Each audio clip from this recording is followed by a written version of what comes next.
আজকে আমরা ঐতিহ্যবাহী বোম্মানি পুজো উপলক্ষে যে মেলা হয় সেই মেলায় আমরা প্রস্তুতি বৈঠক আজকে করলাম।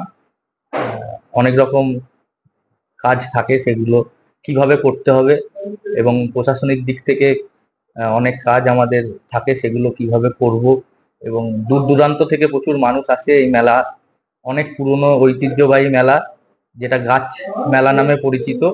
এবং সেই মেলায় প্রচুর মানুষের সমাগম ঘটে এবং সার্বিকভাবে আমাদের কমিটি গঠন হয়েছে জেনারেল মিটিং এর মধ্যে দিয়ে।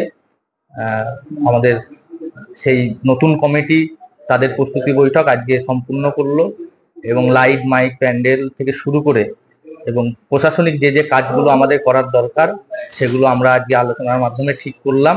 এবং আগামী দিনে যাতে মেলা সুস্থভাবে হয় তার পথ নির্দেশিকা আজকে মিটিং এর মাধ্যমে আমরা করলাম।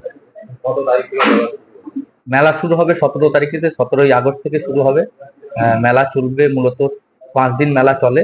এবং কাঠ, এখানে যেহেতু গাছ কাঠ এবং নানা রকম পশলা নিয়ে মানুষ আসে, কাঠের মেলা প্রায় 1 মাস আমাদের চলে। আমাদের প্রশাসনিক ভাবে আমাদের প্রশাসন থেকে যেভাবে সাহায্য করে এবং সর্বোপরি বাংলার মুখ্যমন্ত্রী মমতা বন্দ্যোপাধ্যায় তাদের অনুপ্রেরণায় এই গ্রাম অঞ্চলের মেলাগুলো আরো জাঁকজমকপূর্ণ হয়েছে এবং সকলকে নিয়েই সার্বিকভাবে আমাদের এই মেলা সম্পূর্ণ হয়।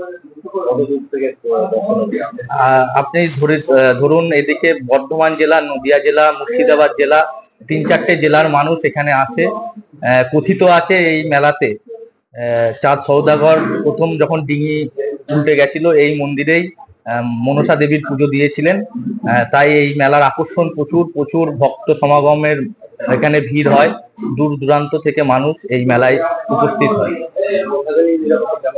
প্রশাসনিক নিরাপত্তা যথেষ্ট পরিমাণ থাকে এবং প্রশাসন সর্বতোভাবে আমাদের সঙ্গে সাহায্য করে। সব সময় আমরা প্রশাসনকে পাশে পাই।